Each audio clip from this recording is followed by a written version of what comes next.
Welcome back to another episode here. I hope you had a good Christmas. Today I want to talk about the blues again, but it's not gonna be a super long lesson like the Ultimate Blues tutorial that I recorded a few weeks back. This one is gonna be shorter and it's gonna be very much practice focused. What actually to do and what not to do when you jam. What are the aspects that make you sound like a beginner or kind of like a noob versus how do the pros put their phrases rhythmically, and how do you sound more professional? That's really what it's about. Professional, not meaning that you get paid for what you play. Professionally meaning like a musical standard that has a high musicality that someone would want to hire you for because it's so good. That's really more what I mean by that. And by the way, these 3 tips that I'm going to talk about today, they're also in my new Total Guitar Transformation book. We have an extensive section on blues playing. But honestly, these 3 tips, they're going to help you in all kinds of improvisation. So this is not only true for the blues, this is almost true for any type of bluesy, soulful improvisation in terms of the note choice, and in terms of the rhythm, it's almost true if you want to just groove and swing. Awesome, let's get started.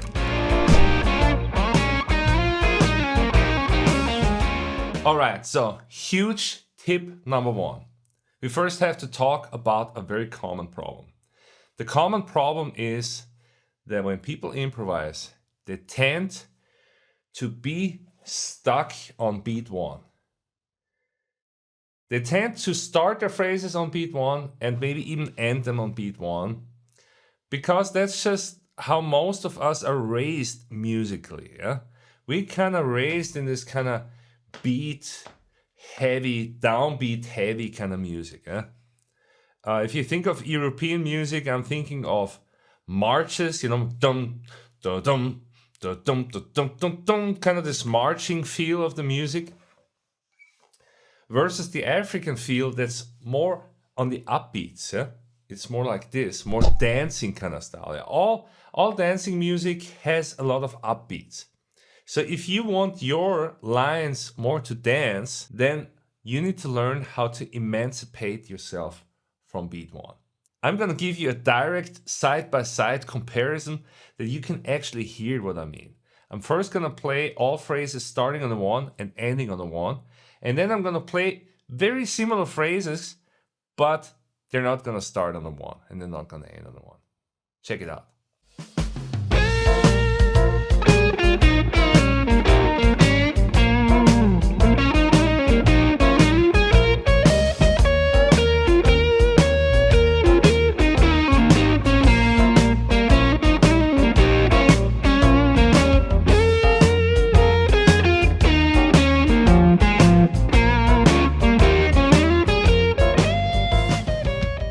Do you get my drift? Can you hear it?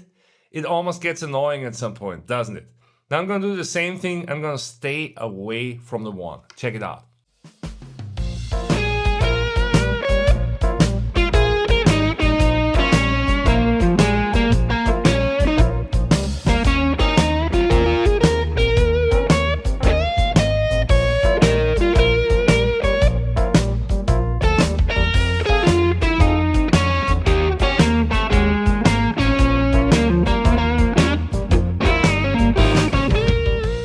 Can you immediately hear the difference? It's pretty striking, right? Okay, so we got several choices to start practicing staying away from the 1. I would suggest that we practice starting on beat 2, because the starting point is going to be more important in the beginning here.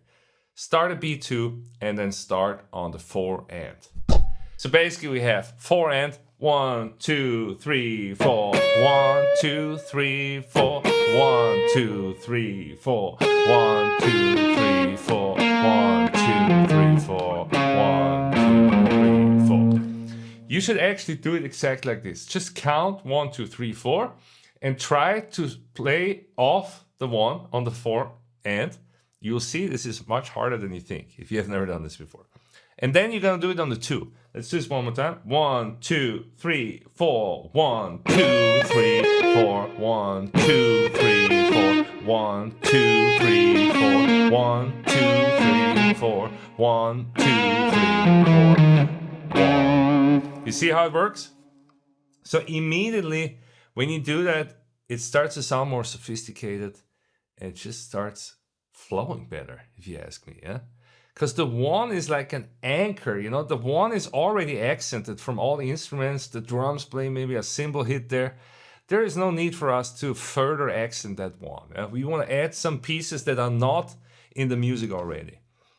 Cool. So that was number 1. Number 2 is very much related to this number 1.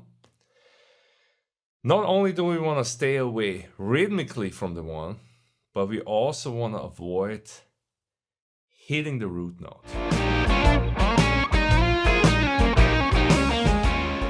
It really sounds so old, especially if you do them both together. You hit the root note on the 1.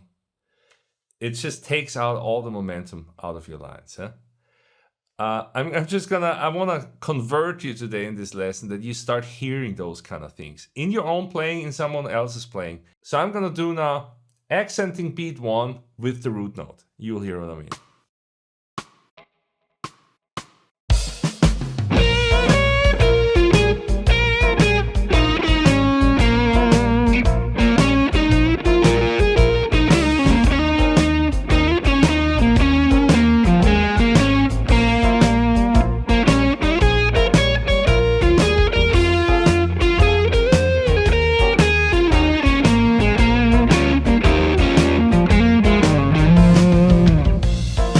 Probably the most boring solo in the world that I just played. Yeah?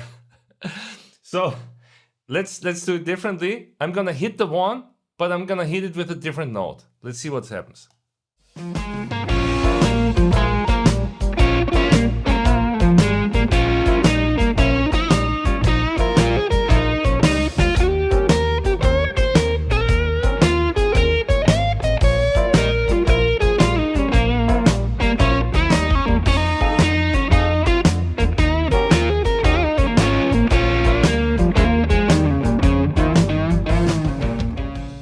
Probably not my best. Admittedly, it still doesn't sound fantastic, but I think you can hear the drastic improvement here, right? Like we're not hitting the root note and it already flows better. And now we want to also stay away from the 1. So in combination, no root notes on the 1.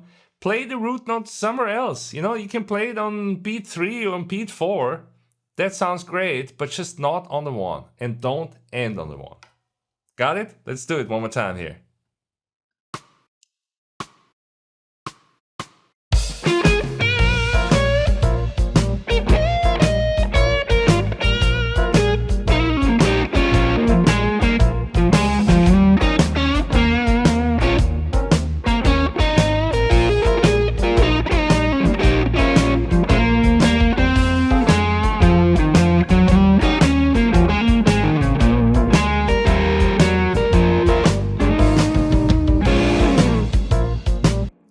Are you feeling me? Can you hear the difference? The thing is, once you jump on that train, all your lines start to get rhythmically more interesting. You just raise your rhythmical awareness in general. Yeah? The end goal should be to play lines that have different rhythmical subdivisions, where you not just always play 8th notes, you have some triplets in there. You have some different rhythmical ideas that move your melodies forward. And it starts all with avoiding the 1. All right, are you ready for tip number 3? This is also a big one. Because many people think like, okay, the blues is all about playing the major third and then the minor third together, right? This is kind of the thing with the blues, yeah? So, if you put this into action, you would think that you outline the blues like this, right?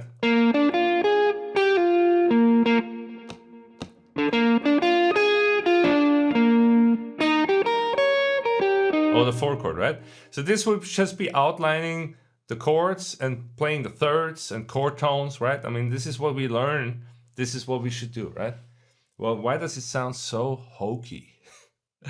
Because in the blues, this is our number 3, we don't want to approach the major third directly. What do I mean by that? I don't want to just literally hit that third note, yeah? Like I'm playing. I'm gonna avoid that, yeah? Why? Because the real blue notes are usually in between our regular piano notes, the white keys and the black keys. They're somewhere in between, yeah? So the blues has a different tonal system than our regular Western music. We really need to not only understand that, but feel that, yeah? So I want to give you some examples here over a drone, how you can approach that major third instead and much more bluesy. And then we're gonna apply it over the groove. Ready?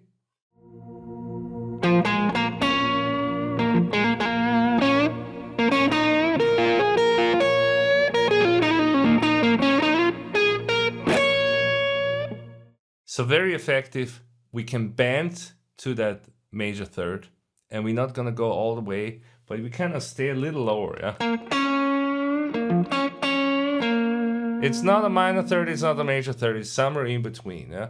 And we can use that effectively to outline the changes by playing the major third on the 1 chord and then a minor third on the 4 and 5 chords. Yeah? That's just the general direction we're gonna go with this, yeah? Okay, second one, chromatic approach.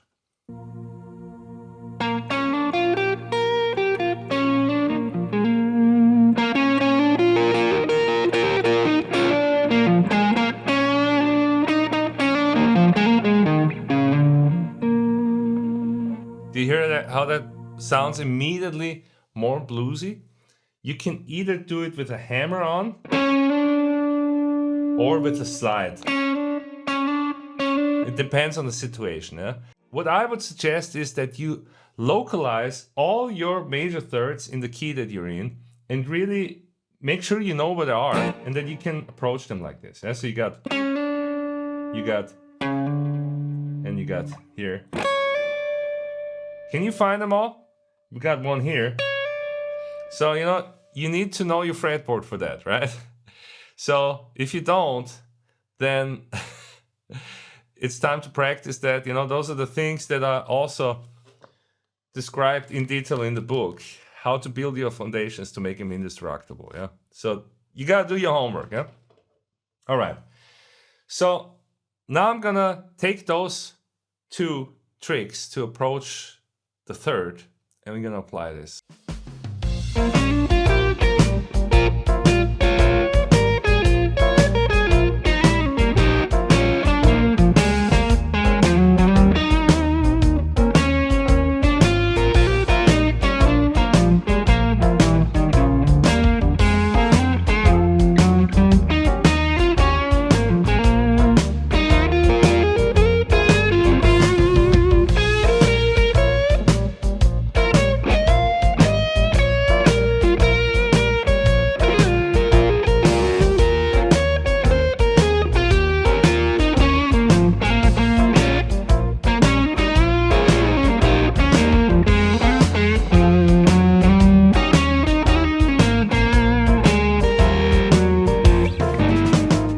So I hope you could really hear my implementation of this, and I hope I was able to raise your awareness a little bit on these very important 3 aspects.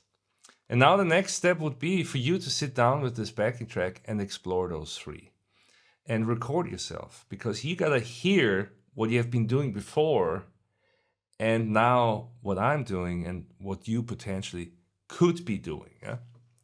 If you just implement those 3 elements, you're gonna elevate your blues playing to new heights. And then when you practice this on the blues, then chances are that you'll catch yourself also doing this over other backing tracks, which actually would be my goal for you. Awesome. So check out the links below there in the description where I give you more info about our TGT Academy, where we deal with these things on a daily basis, and I help students to become the best improvisers that they can possibly be. Keep on rocking and talk to you soon. Cheers.